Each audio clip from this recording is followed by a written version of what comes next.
can you create safety?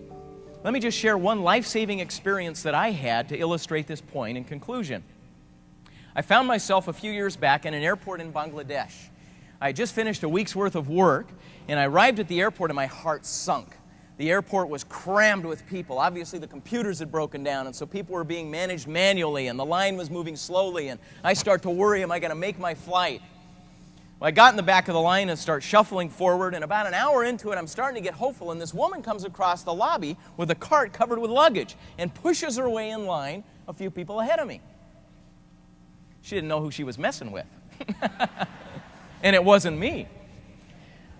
Because while I was feeling irritated, the guy she cut right in front of went ballistic.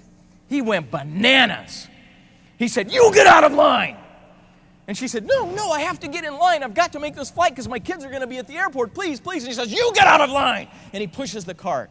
And she digs in and pushes back. And he digs in and pushes back. And pretty soon it's escalating. And finally, he pushes the cart aside. He doubles up his fist, and he's about to haul off and punch her.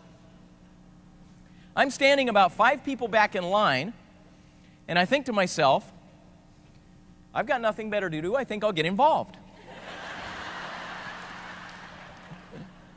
Well, I was seized with such a panic that all I could think to do was go position myself between him and her. Bad idea.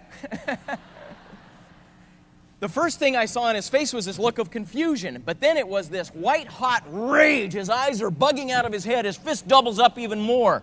What story is he telling himself about me? Now I'm the great Satan. I'm the evil guy. So his eyes are bugging. He's balled up, and is this a crucial confrontation? My question to you is this: what would you say first? You don't have much time. What are the first words out of your mouth going to be? This is no different than when you need to confront a physician in a fast-paced, tight time frame, urgent need. What would you say first? Here's what I said. That was unfair for her to cut in front of you.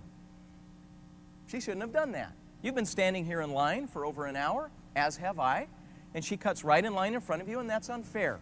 She shouldn't be able to do that. And I'm going to help you solve the problem. We're going to get somebody from the airport over here, and we're going to work this out, and it's going to be okay. You see what I just did?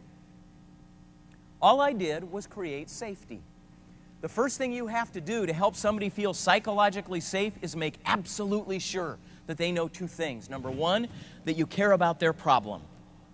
And number 2, that you care about them.